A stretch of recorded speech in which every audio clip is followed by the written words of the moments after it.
Hey everybody, what's going on? What's hot? What's hip? What's happening? What's shaking on your Friday night? We love these Friday shows so much. I can't tell you, they're just so much fun. I tell you what, let's see here. Doopa says, by the way, this is Karen. I changed my name to make DJ Electra laugh. Karen Garvey? Hello. Let's see. Reverend Wild Bill says, if you enjoyed the show, be sure to hit that like button. If you're on YouTube, hit subscribe and ring the bell for notification. Like, share, subscribe, do all that good stuff. Is doing much work. Chris Steals from the Dead. Chris Abels is with us. By the way, replayables tonight, 8:30 Eastern on the Shuli Network. Please watch that. Please watch that. I want you to watch that. If you'd like to donate to my show, well, first of all, you can go to the TomGullyShow.com, and there you'll find 270 podcasts on a wide variety of subjects, including former presidential candidates and MMA wrestlers and things like that. Wrestlers, MMA combatants, MMA-ers, whatever. And then also, you'll find our merch store there. You can go directly there by cafepress.com/The Tom Gully Show. And of course, most importantly, please, if you'd like to contribute, paypal.me/Tom Gully Show. It's all down there in the crawl. You guys can read. Well, most of you can read. Let's see here. Julian Zeezer is giving us, whatever. He's very supportive. He's a very supportive man. Chris Abel says, thank you, Tom. I appreciate you. Oh, you got to watch replayables. See if somebody hurls.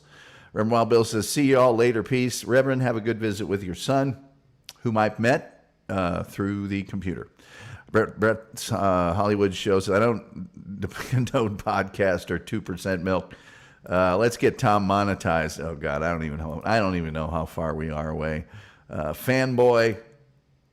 Aku says painting, so a spin of 16 tons would be appreciated. 16 tons, what do you get? Another day older and deeper in debt? That thing? Mr. Can't you hear me? I owe my soul to the company stove. Randy J. Ramos is in the house. He sent me another picture. This one was of a specialty dish requested by an NBA star over the NBA All-Star Weekend, which was in Indianapolis, and I didn't have time to convert it. I'll show it to you on Monday. 2% milk is the worst. Red Cap, baby. Red Cap. Is that like a different kind of milk? I don't look at the caps. I just look at I get the vitamin D milk. Whatever. I get 0%. Whatever. I get milk. I feel like Bob leaving that. I don't look at I get the milk. It's milk. It's just milk. Gina gets it. I don't. Anyway, what else is going on here today? I've got a thing in my back pocket here that I'm not going to spend until maybe somebody comes into this room. It's got it coming. Julian Zeezer says, just make sure it says cow somewhere on the label. Lyndon says, good evening all. Hello, Lyndon. And then there's SG Fanboy. Levy drinks long milk. Long milk. Hey, we got a hell of a show playing for you. I'm going to tell you about Boys Life magazine. If you don't know about it, you're going to... wait till I get to it. It's going to be great. There's some other stuff I was supposed to talk about, but I can't remember what it was now. I don't know if Stuttering John has been live since like 6:30, I think, Eastern time, and I don't know whether he's revealed whether he filed the lawsuit or all that other stuff. I got to get ready for the show. I always have to jump in the shower real quick, which I don't have to do for the radio, but I have to do for this and shave and put on, my Winchester Speedway. We were talking about Winchester Speedway. I got a couple Winchester Speedway shirts. Look out. It's my sister, the senior lecturer in psychology at a major university, a major educational institution in this country. One of the best, the Harvard of Muncie, Indiana, many have said. I don't know what makes this microphone appear and disappear. I don't really care, to be honest with you. Let's see, magazine. Is that like a rotary phone? Exactly. It's like a world without ATMs is what it's like, really. But See, Toby McGroby says, hey guys, I got to step out for 20 minutes. Thought I'd come and say hi first. Hello, Toby. Thank you for being here. Thank you very much just for being here on these Friday shows, which, man, let me tell you, about half as many people watch. They require the same amount of work. I've never liked the Friday. You can ask Wild Bill. He's not here tonight, but Wild Bill is my historian of the show. So anything that's happened in the past, I have him here to vouch for me because I've never liked doing the shows on Fridays. And for the longest time, we were on so many networks. I think at one time we were on 5 different streaming networks live, and I had to do them because they needed the Friday show. Aku says, I'd like to request a song from my friend Stuttering John. I'd like to hear Just a Little Understanding. I'd play songs like crazy, and I'm thinking about at some point in time, if this place ever starts to get monetized, getting a Live 365 account and playing all my old shows, and then I can also play music and making that part of the Patreon. Aku says, I still have a rotary phone from the bank my grandfather worked at. I never had a problem with the rotary phone. We had one at the house, didn't we there? My sister. That one in the kitchen that had the 9-mile long cord that if you're talking to somebody trying to ask them out or something, couldn't get permission to use the upstairs phone. The kitchen crew is all listening. Hey, let me tell you something. You guys, you'll go far if you listen to Randy. You'll go very, very, very far if you just listen to Randy and do everything that he says. And you want to pull out that big knife on you. That's good advice there. Very, very good advice. But I guess we ought to just get down to cases here, since it is a Friday show. This is probably all the people we're going to get. Hell of a show planned for you. Just a hell of a show. That's about as profane as we'll get on this program. Let me see here. There we go. There we go. We'll get down to brass tacks here.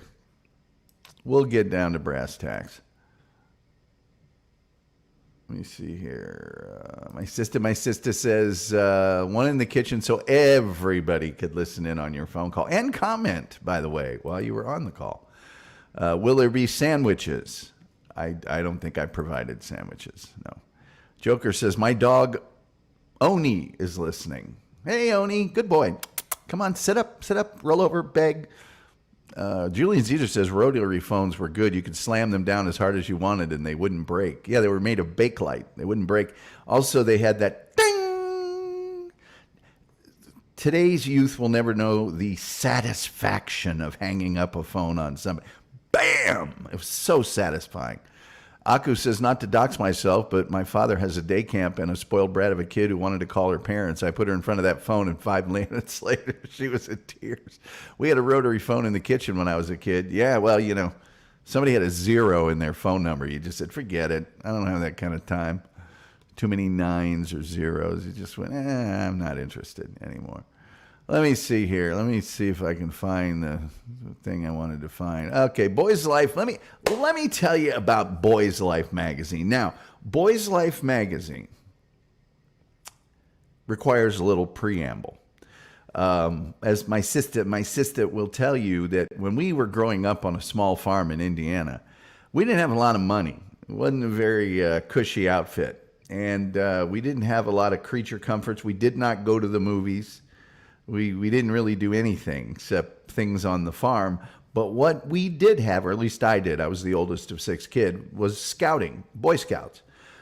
So I was a Cub Scout, and that meant that once a week after school, I would get on a different bus than the one that took me, because we lived on a rural route. We didn't even have a real address. We were box whatever, rural route 7, we were out in the middle of nowhere. So we would go to the home of one of our fellow Cub Scouts, and usually we had what was called a den mother.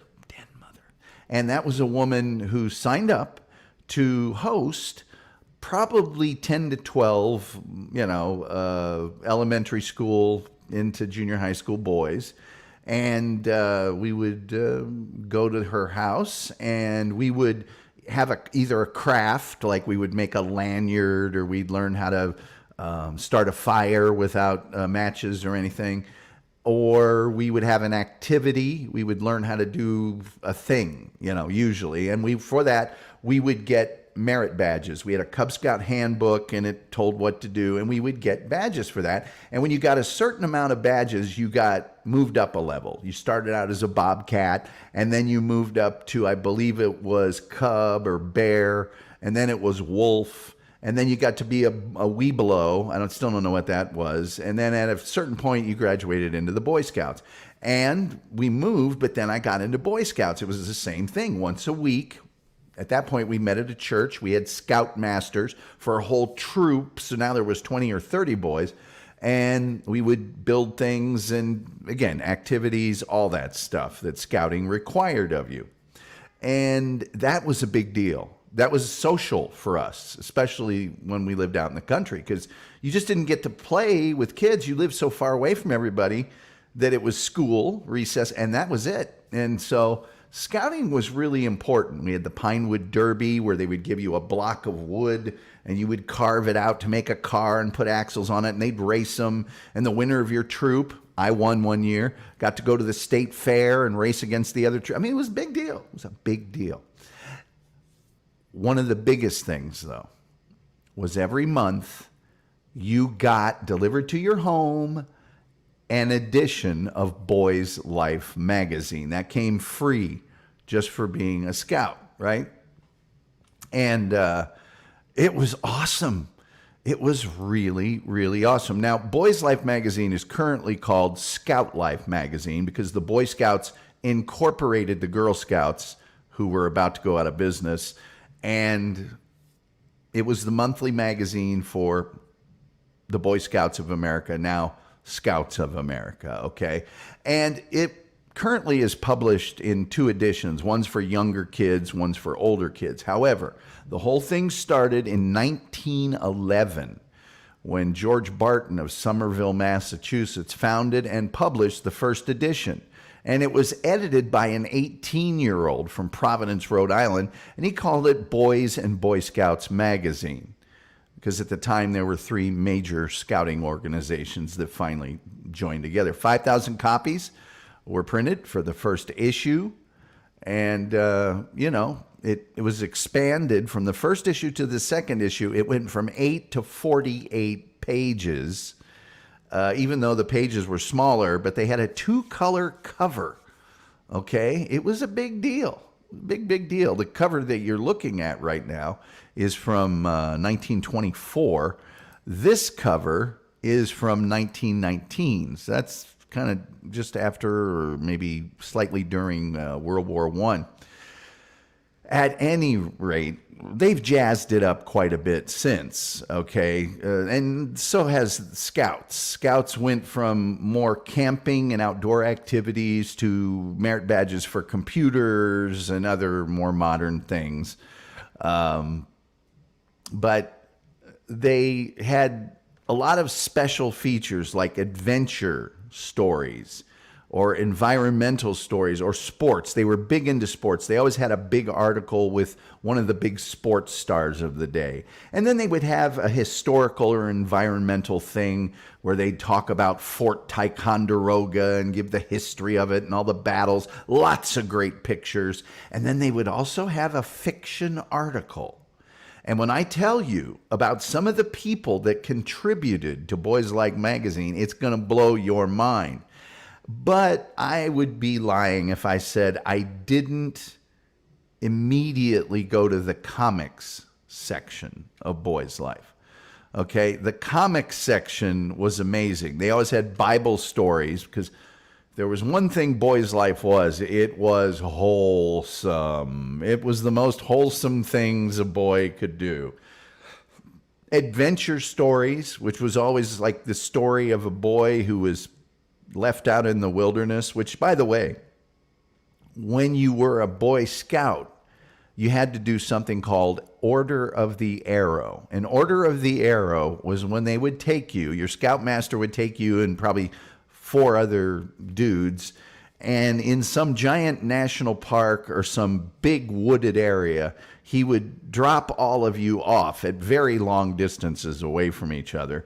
And they would give you like a baseball size piece of hamburger, a piece of tin foil, and pretty much it. And they would just drop you off, and you had to spend the night out in the woods on your skills that you had learned as a Boy Scout. So you had to start a fire with no matches to cook the hamburger, right? You had to build a lean-to in order to have something to sleep under if you so chose. And why wouldn't you? You had nothing else to do. You had to find a source of water. I think maybe you had a canteen with you. One of the things about Boy Scouts is you always had a pocket knife with you. One of the first things that you got when you got into Boy Scouts was a card for what they called totemanship. And that meant that you had learned how to clean and sharpen a knife, and you learned all the safety rules for a knife. And once you did that, you got your totemanship card, and you were allowed to have a knife at various Boy Scout events and camps. I went to a Boy Scout camp when I was a Boy Scout for 2 weeks in the summer. It was called Camp Kithawienand. We went there. There were tons of other troops. We slept in tents. We had all sorts of activities, swimming. They had a swimming pool there. We had volleyball that we would play against everybody else. We had a rifle range, so you learned how to handle a rifle and shoot a rifle. There were tons of other things that we did there, but you were there for 2 weeks, and you built your own fires, and you cooked your own food, and did all that stuff. It was amazing. Behind me, by the way, is the Philmount Scout Ranch, which is universally recognized as the biggest Boy Scout camp. It's the Cadillac of Boy Scout camps. So adventure stories, Codemaster was another thing they had. They would have codes that you had to crack. But the comics had Bible studies. Pedro. Now, Pedro was a burro, and that was the mailbag section. That's when scouts would write in things, and Boy Scout magazine would answer those questions for you. Very popular section. Pee Wee Harris, which I'll get into in a second. Scouts in Action, which was my favorite. I dreamed of being in Scouts in Action. I'll get to that in a second. Rupert the Invisible, Space Conquerors, Dink and Duff, which was kind of these two idiots, Tiger Cubs, and then various novels that were in serialized form. And the main people that produced all these was an art agency that did all the cartooning.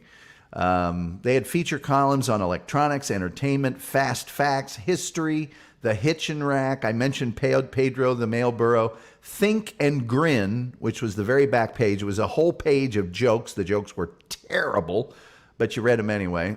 Scouting around, and of course, sports. And so let's just get to a couple of these real quickly, and then I'll tell you about Pedro the burro. By the way, is no longer with us. In 2022, Pedro was replaced by Scout the Male Eagle, who also took over another section of the magazine. I think there was probably some outcry from some people that weren't crazy about the burro. I don't know. I can't tell you. This is a cover of Boy's Life that was done, thank you, StreamYard, by Norman Rockwell. They had very famous artists and illustrators that would do the covers of Boy's Life. That's, of course, a very old cover of Boy's Life. This is Boy's Life sort of during my era. They had that sort of military script, and there was always either a sports or outdoor cover. Let's just read the articles. The Time Machine Makes a Rescue. I happen to remember this particular article, and that was the story of a boy who invented a time machine and started getting calls from someone who was predicting and knew everything about him. And at the end of the story, he realizes that that's himself calling himself from just a day in the future. The high-flying rocket that you can build. Huh?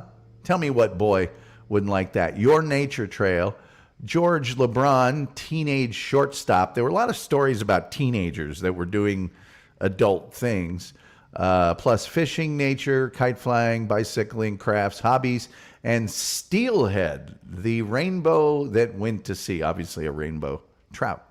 So this is what Boy's Life kind of looks like before it turned into Scout's Life. So as you can see, you know, they really jazzed it up a lot. They made it a lot cooler. And but look at the bottom. They still have true stories of Scouts in action, which I got to tell you, Scouts in Action was my favorite section of Boy's Life.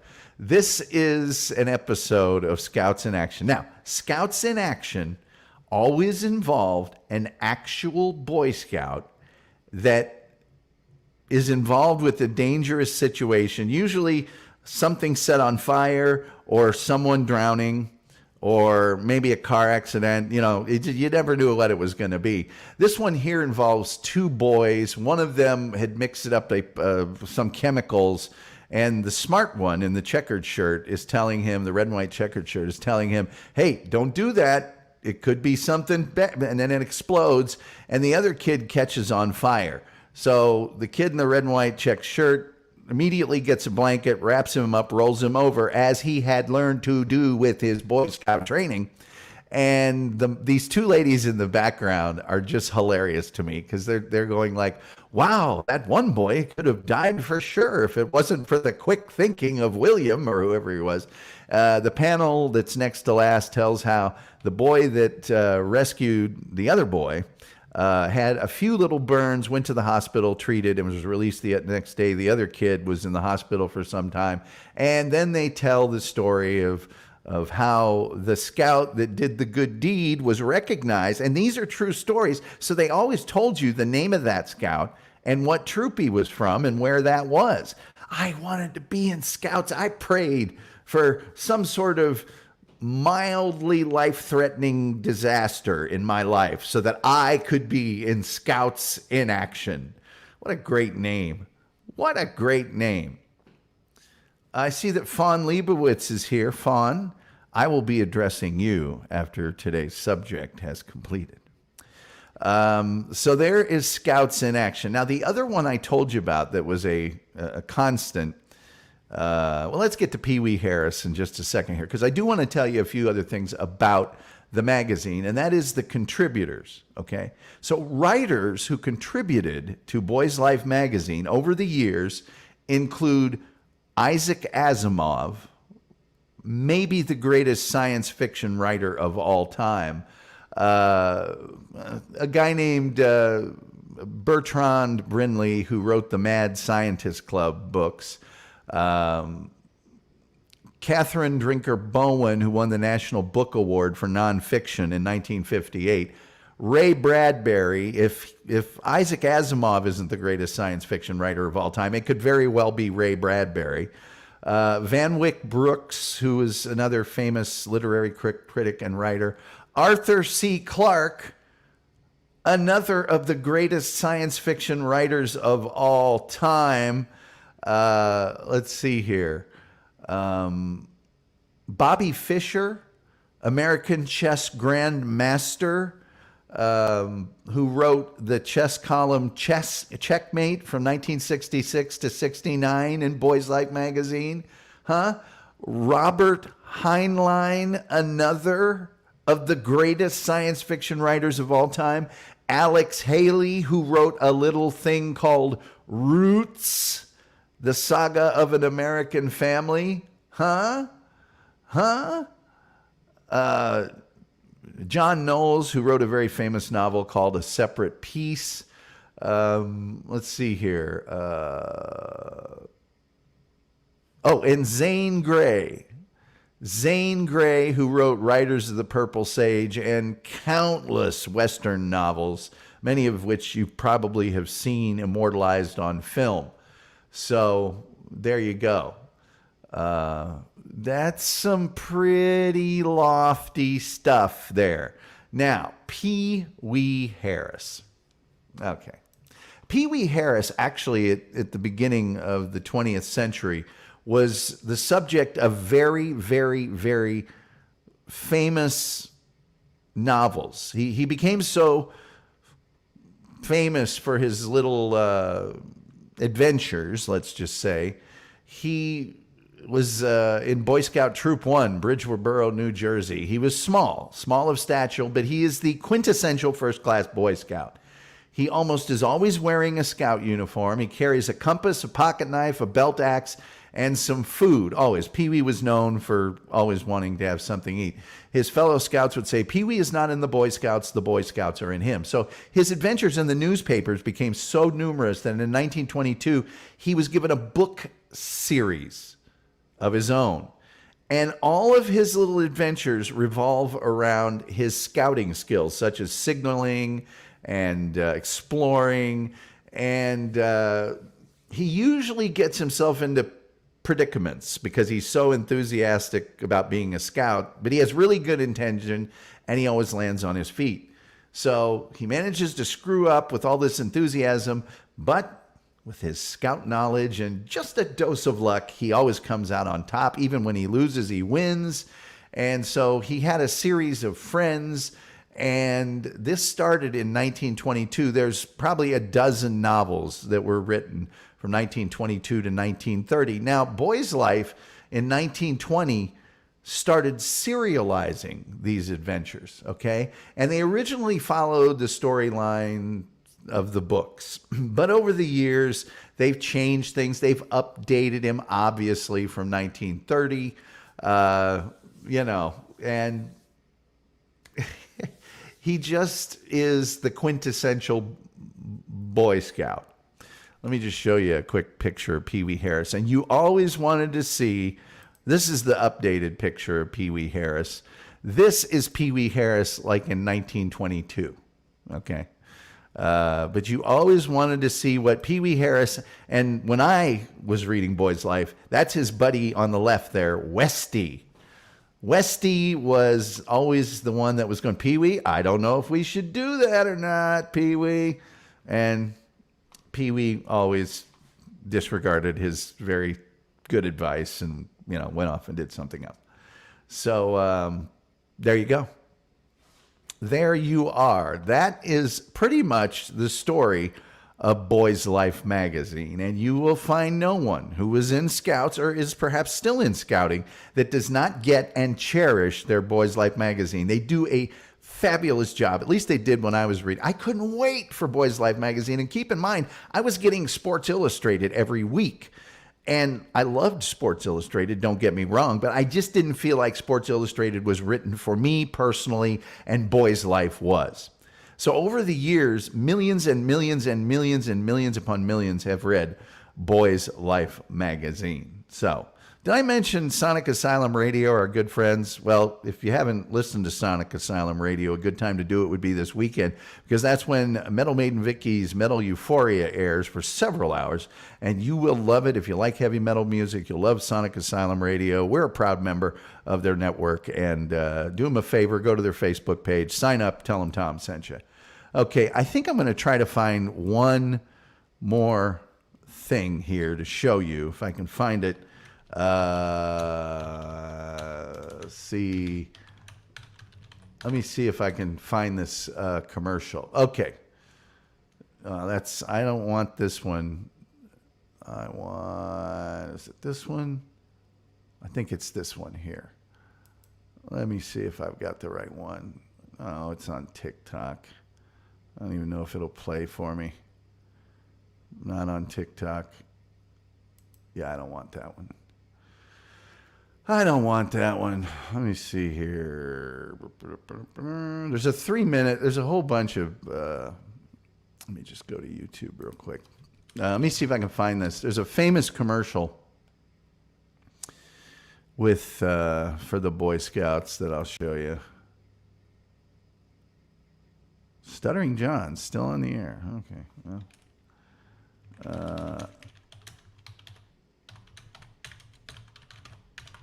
Well, let me see here. If it doesn't have the 30-second version, I'm not showing it. Let's see here. That's 2 minutes and 57 seconds. That's all of them. I'm not doing the one with all of them.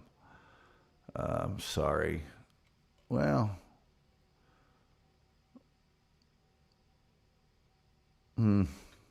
I think I might go ahead and just show some of them anyway. I don't really want to do this, but I'm gonna. I hate the pre-rolls. If you ever want to know how to make me never buy your product, pre-roll one of these videos. Wow, this is from a footage company. Jeez, stock footage company. Come on, show me the stuff here. Oh, here we go. Henry Fonda. Let me just show you this one. This one's one of the more favorite. There's one with all of these people in it. And, okay, I think this is the one. Yeah, here, I'll show you this one. I'll show you this one by Billy Gumbo. Let me share this for you. Hopefully you'll enjoy this. Let me make myself teeny tiny like Vince the lawyer. And I'm going to share the screen with you real quick. Boy Scouts of America, share a mundo. We'll make it big. And then we'll take the sound thing off here. Here you go. Some of us former Scouts would like to say a few important words about Scouting. A Scout is trustworthy, loyal, helpful, friendly, courteous, kind, obedient, cheerful, thrifty, Brave, clean, and reverent. What this country needs are more Scouts. Help start a Scout troop. Call Boy Scouts of America. Okay, now that's some pretty heavy stuff there. All right, let's go back to the beginning of this, baby. And, okay, so obviously that's Jimmy Stewart is the first one. And then you got Bruce Jenner, now Caitlyn Jenner, but was the Olympic decathlon champion at the time. I think that it's a famous political person. It's not, is it Edwin Musk? I don't think it's Muskie. And it's not Mondale, but it's a very famous politician at the time. And that is Arthur Godfrey. If you'll recall, we did a show on Arthur Godfrey. Let's see here. Forget who that is. That is Dave. Oh, God. He hosted Good Morning America for a long time. This is Henry Fonda here. That's Rich Little, the world's greatest impressionist. That is Hank Aaron, the home run champion, the greatest home run hitter of all time. This is Mark Spitz. Whoops. Go back one. Let me see if we can get Mark Spitz. Anyway, Mark Spitz was there. He is the greatest Olympian of the time. This is a famous astronaut. Now, that's Mark Spitz. This is a famous astronaut, the one that says brave. And then, of course, that's President Gerald Ford. So, anyway, that's your famous scouting thing there. And now I can get to your wonderful chat. To the more than 17 people in the room, if you'd like to contribute to Tom Gully Show, paypal.me/Tom Gully Show. There's our Patreon. It's all down in the crawl, and we appreciate your support. You really, really don't know how much. Rotary phone. John Ziermites, who I laughed at so hard the other day in one of the chat rooms, says, good old Bakelite. Yeah, the phones were made of indestructible plastic called Bakelite. You could break it, but it was hard. How many acres? We had 25 acres. Now, my grandparents on their farm had 450 acres, but we just had the 25 acres.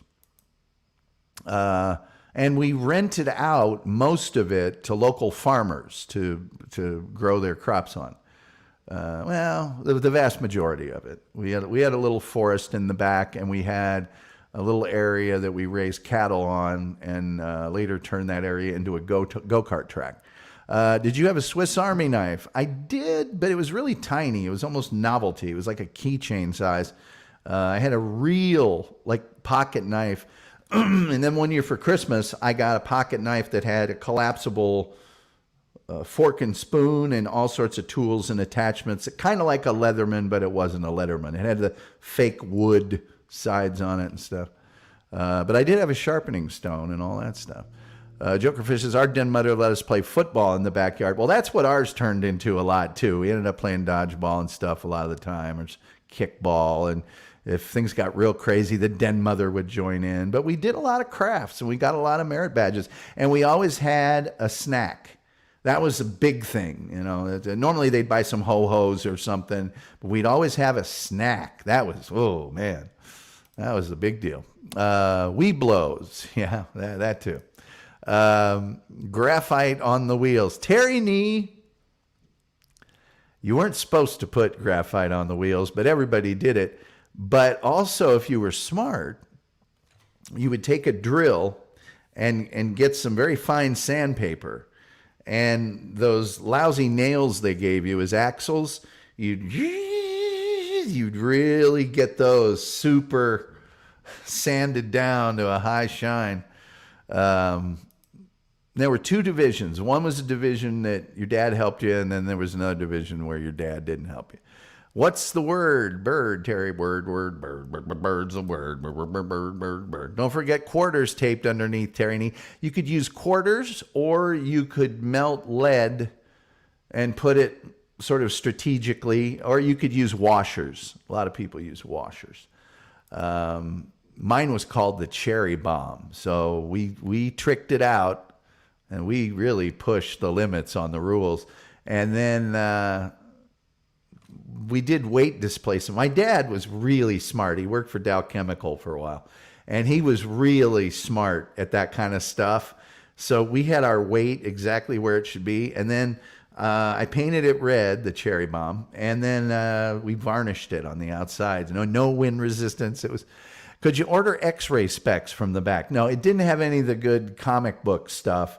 No sea monkeys, no real life, size poster of Frankenstein that glowed in the dark. None of that. Maybe there was. I don't recall it though.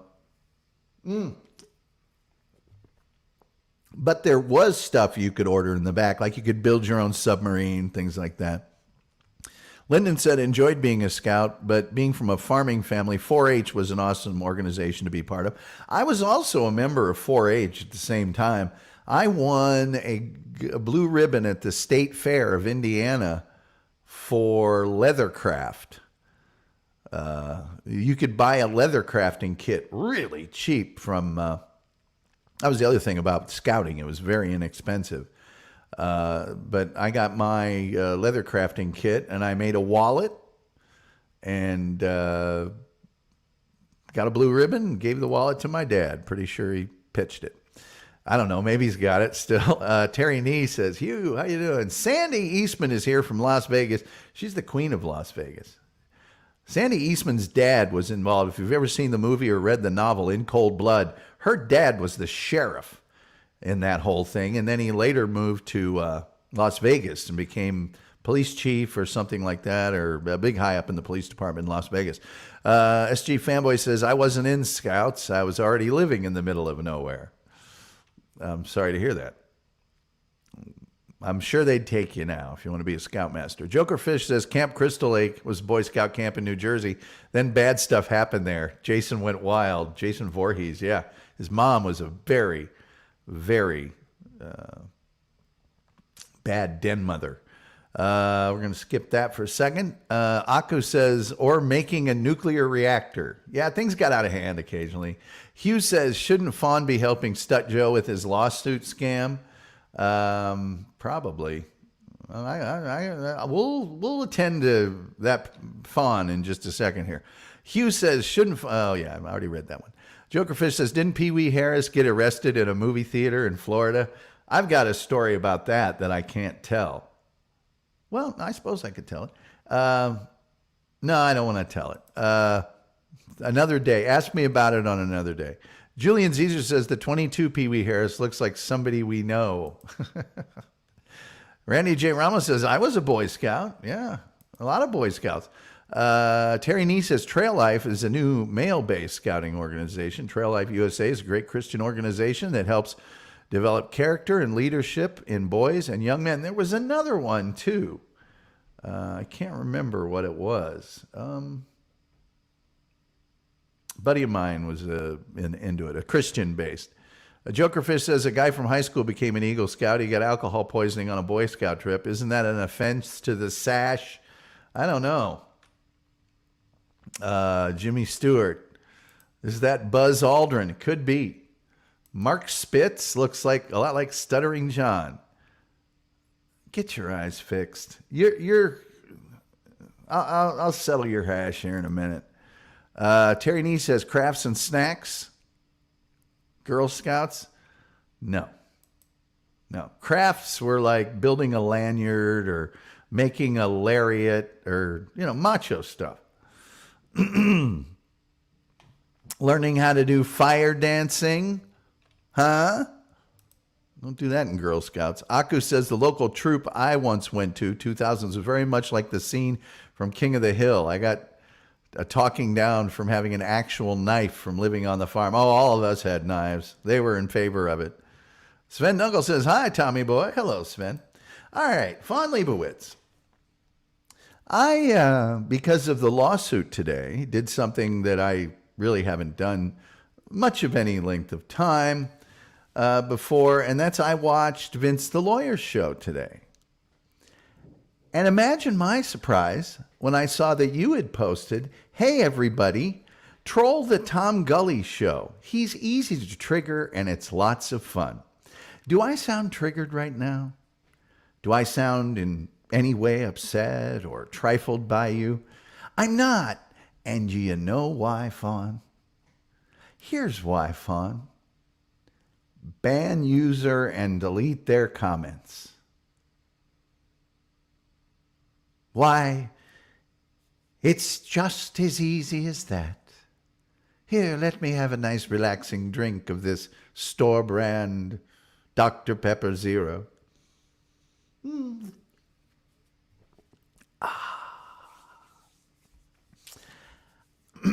I've said a couple of times, content is king, and I control the content here. So we have now officially banned, is it 2 people or 3? We don't ban very often. But I felt like in this case it was just necessary. Grab the popcorn, says Chris Abels.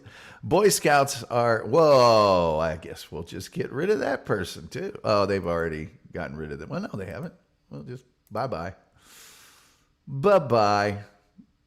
Bye-bye. Now 4 people. Look, I have no problem at all getting rid of people that want to just do that. Boom! Do you feel lucky, punk? Aku says that he hopes to be told to take a hike or some other verbal flipping. But I can't really put what he said in the thing on the screen. But you got to go a long way. You really do. Toby McGroby says, got your back, Tom. I mean, people, come on, man. It's if there were tons and tons and tons of hundreds of people, then it just, who cares? But when there's this few people and you're trying to grow a show and you want to control the content, you've got a room full of awesome, funny people having a good time. Why would you let somebody do whatever they want? You know? I mean, it just doesn't make any sense. Aku says, my bad, I work blue. Very blue. That's okay. That's okay. That ain't no thing. Did I mention that the replayables are on 8:30 Eastern tonight, where you might get to see somebody hurl? I'm just saying. Like Picasso. Exactly. And it's not like I didn't warn that person a whole bunch of times. But, you know, when I go somewhere else and they say, hey, troll this guy, blah, blah, blah. All right. It's not that I can't handle it. I've had a lot worse trolling. Wild Bill will tell you. A lot worse. It's that they're not happy. And I'm saving them from themselves. If they're not happy and they want to be here and not be happy, well, I feel like they should go somewhere else and not be happy. Now, yes, they can go and make another screen name and all that. Okay, go ahead. Start over. What do I care?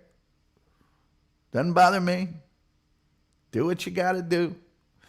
My Swiss Army knife is so sharp right out of the box. Great tool. Hey, the Leathermans are the good tools, man. Oh, there's Leatherman. Oh, those are the best. There's a difference between trolling and being a pest. I think everybody should have a Leatherman in their car, if nothing else. I mean, if you don't carry one with you, at least have one in your car. It's got a screwdriver. It's got a lot of stuff on there. I like the show because it's a groovy vibe. Well, we pride ourselves on our grooviness here on the Tom Gully Show. We try to be groovy.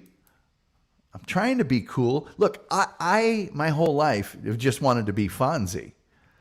It's all Fonzie or Race Bannon, one of the two. Race Bannon would probably be better, but Fonzie certainly. Hey, by the way, phone lines are open at 972-994-6822. They sure are.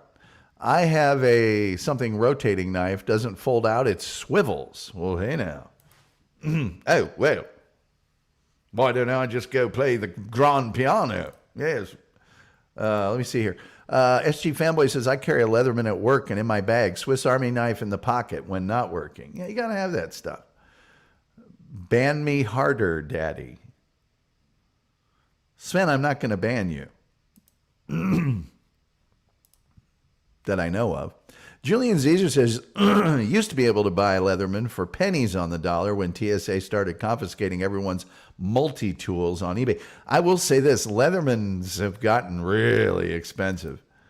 They were a pretty penny. Lyndon says, yep, I have a Leatherman. I've got one. It's right over there on the counter. It's right over there, just feet away. Although I had a better one and I lost it. I still don't know where I lost that damn thing. I know how I lost it. I just don't know where I lost it. I just don't know. And I looked into replacing it. It's like $100. I'm like, man, I should screwed up there. I don't lose things very often. Yeah, Leatherman Arc is $250 right now. Yeah, and Leatherman has, I think there used to just be one, and now there's like 15 different styles, but they are good. Leathermans are good. That's good stuff. That is good stuff. Let me see if maybe I pull up the Leatherman information, because every Boy Scout should have a Leatherman. Let me see. Boom. And a Zippo. I like a Zippo too. Something about a Zippo. Every guy should have a Zippo. Okay, this is taking too long. I hate it when my computer slows down when I'm on the air. Oh, here we go. Leatherman. There we go. I wonder if it has multi-tools. I wonder if it has the prices on them. Let's see here. Multi-tools. Shop all multi-tools. Oh, yeah, it does. It does have them. Here, let me share this screen with you. Man, oh, man. Share screen. Have a multi-tool share. Okay. Oh, wait. Did I make myself teeny tiny? Yeah, I did. All right. Let's see here. There's the Arc. That's $229. The Wave. These are all customizable, by the way. Look at the ratings. They're all 4.5s with like thousands of reviews. This one here is called Rebar. Super Tool. That's only $99. $49 for that one. That's not a bad deal. Surge is $149. They all got the pliers too, which are just invaluable. But anyway, as you can see, I think that I have the Wingman. I think I might have had the Wingman. I don't know which. I'll see which one I had here in a second. Free Bond Super Tool 300. Hey now. Mutt Curl Free. I forget which one I had. Anyway, Leatherman, get one. Tell him Tom sent you. Let's see. Jokerfish says Leatherman never worked for me. $75 when I bought mine. Nerd. Okay. Aku says, I work in the trade, so I buy off Snap-on. Bought a lot of knives off them. Snap-on's really good stuff. I used to date one of the Snap-on tool calendar girls. Stephanie Simmel. Oof, mama. SG Fanboy says, I had a knife, a watch, a pen, flashlight, and pow pow. Or pew pew, whichever you prefer. Jokerfish, worked construction my whole life. Leatherman are toys. Well, if you work construction, yeah, but if you're just a regular Joe and you need something to carry around, yeah, you know. Fawn Leibowitz, didn't she die in a tragic kiln explosion in the movie Animal House? Yeah, she was going to make me a pot. Sophomore dies in kiln explosion. Best lighters were Zippos, made you cool to have one. Yeah, there's something just cool about a Zippo. Charge Plus TTI is where it's at. Okay. I have a bunch of the Waves I bought cheap. Just throw them in the bag in case. Yes, just in case. Need. Okay, Leatherman was good back in the 80s. Pew Pew. Yeah, you got to have a Pew Pew. You got to have your, you know, come on. Got to have your Beretta 21A on your ankle or something, right? You just got to. You just got to. Okay. Phone lines are open at 972-994-6822. I'll be closing them in about 4 minutes if nobody calls. Sven Dunkel is laughing. He's just laughing. Where is my Zippo? Is it nearby? I don't think it is. I've got a whole bunch of knives and a sharpener. I could bring it over.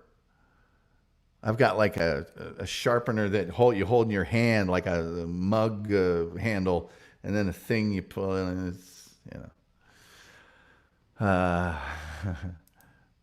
Shing Shing and Pew Pew. Yes. SG Fanboy says, mine doesn't go pew pew. No, the good ones don't, do they?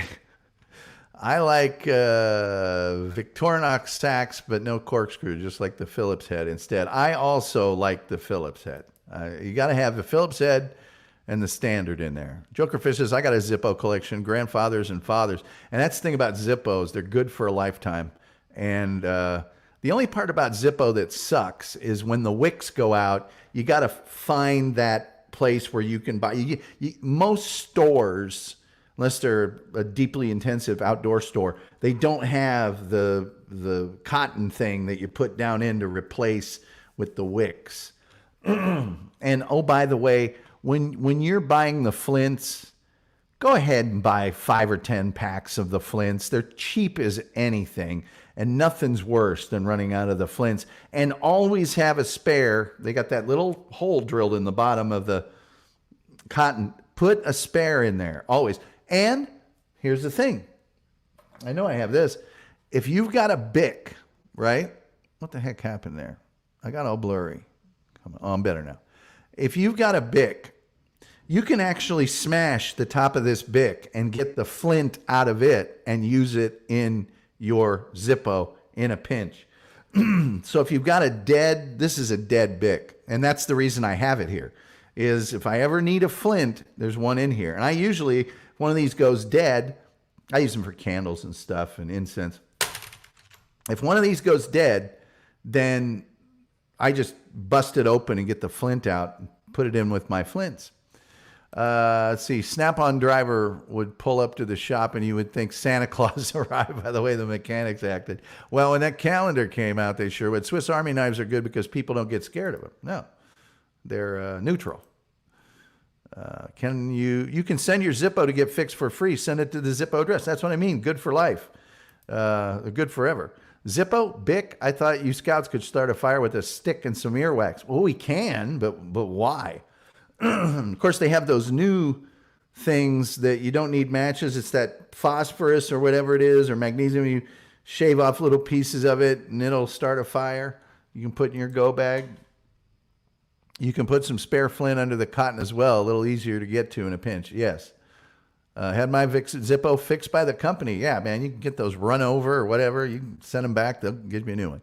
They no longer make the model calendar. What? What? Flints are like eyeglass repair kits. Never can find them when needed. Exactly. Exactly. All right, closing the phone lines down. People are real brave in the chat room, but they're not very brave on the phone. Ah, dear. Well, it's a Friday show, and we've gotten through it, ladies and gentlemen. From ass hair. Yes, we can make them from that, too. They gave World War II soldiers Zippos. Of course they did. You can use gasoline. You can use anything in that. But I always had the lighter fluid.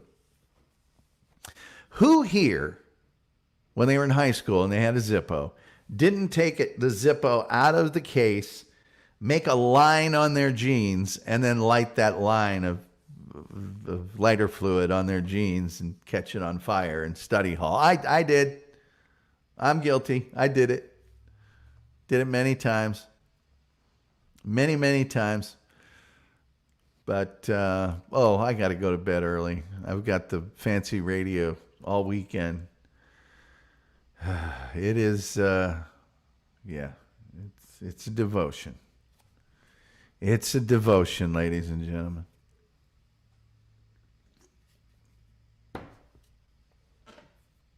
It is a devotion. 130 stations tomorrow. 5-minute updates. 5 till the top of the hour. 6 to noon.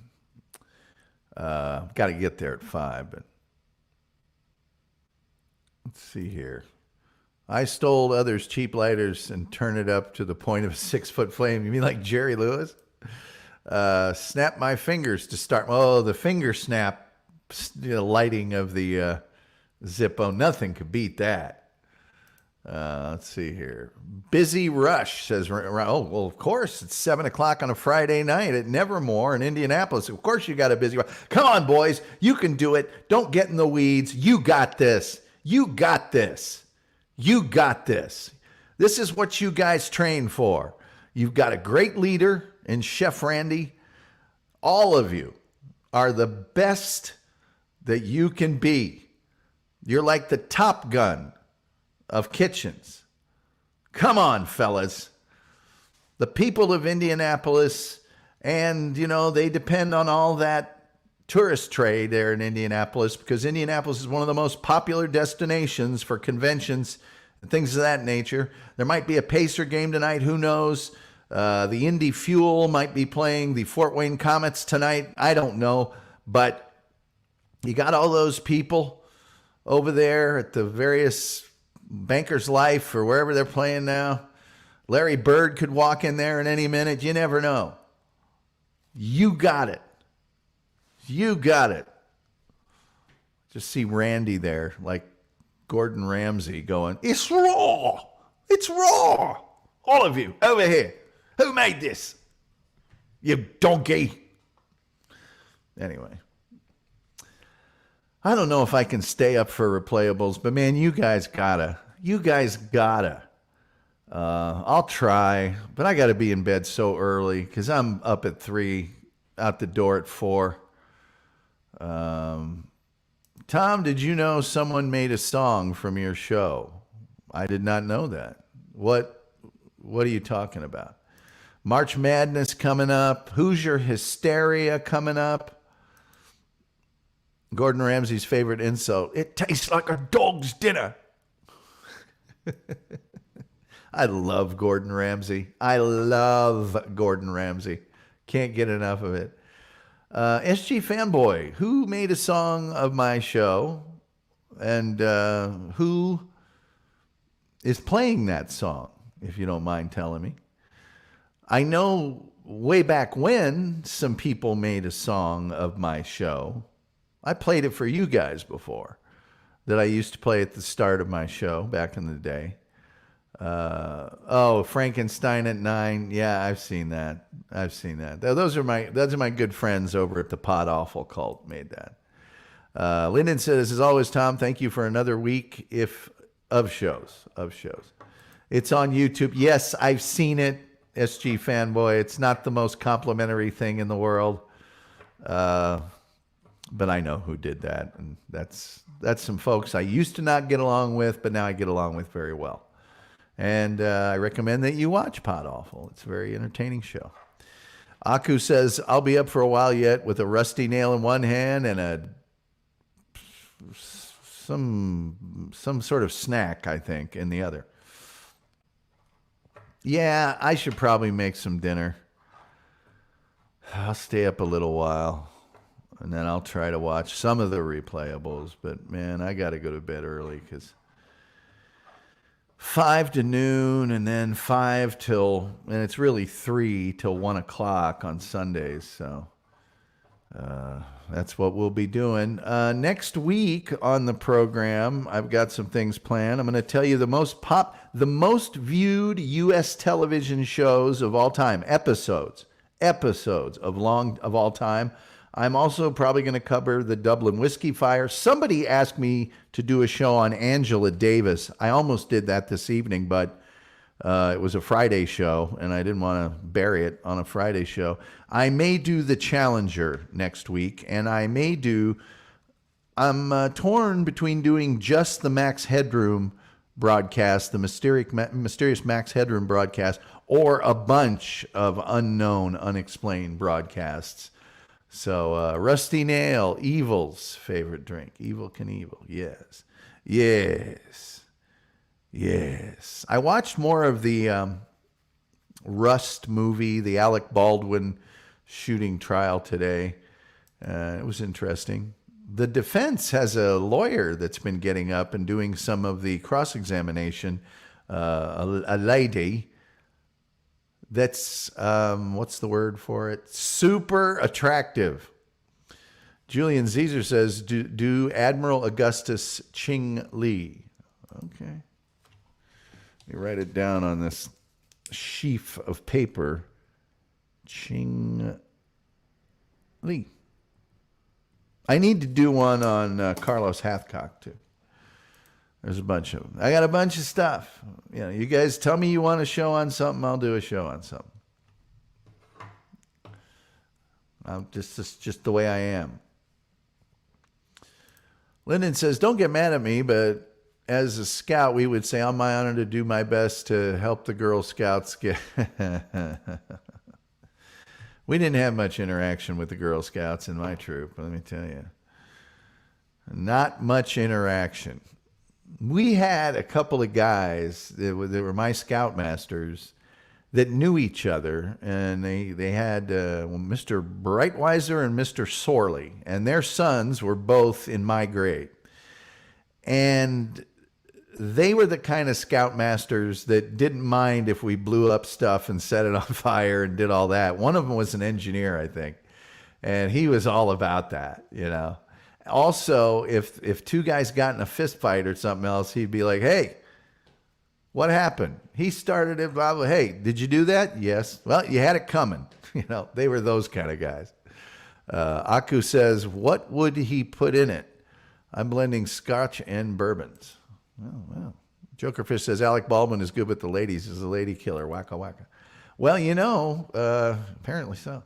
Another thing we did as scouts to fund all these trips and all the things that we did was parks and sometimes schools, but usually cemeteries would hire the scouts to go out and do various lawn work all over, because they usually had the one caretaker, and that guy was busy digging holes and doing stuff all year.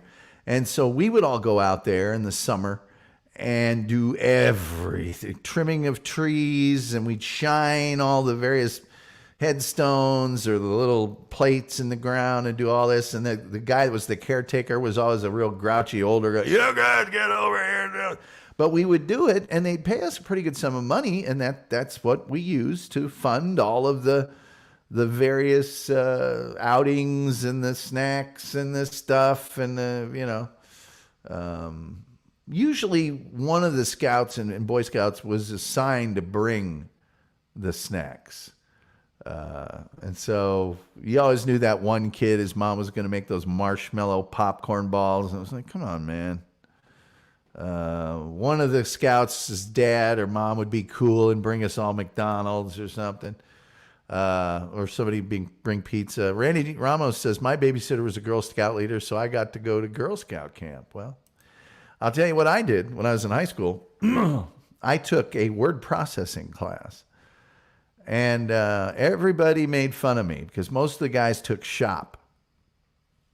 I had already taken shop up to 9th grade. And I was into computers and stuff, so I took word processing.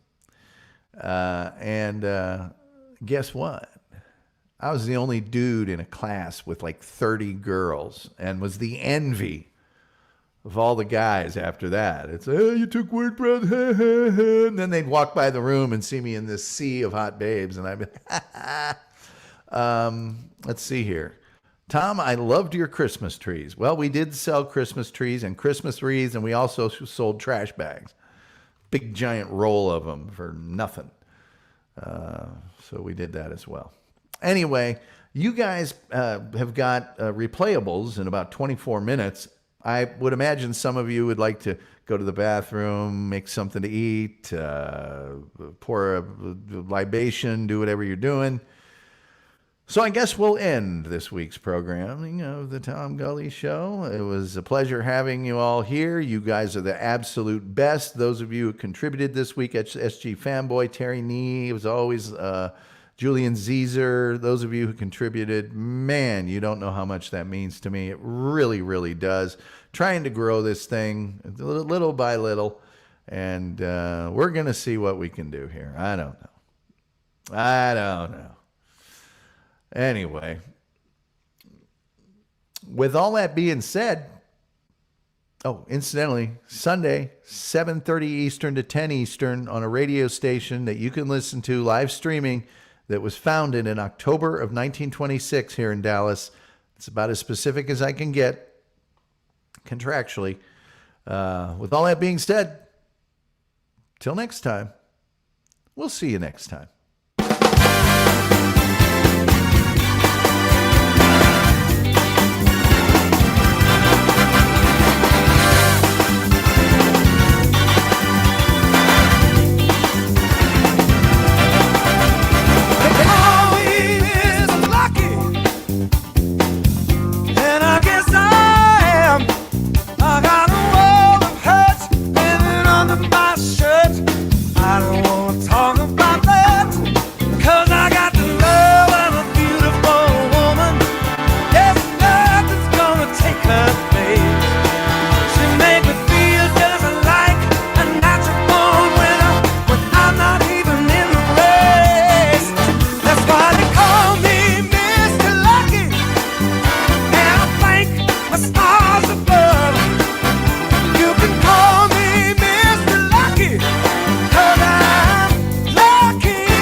Right out of my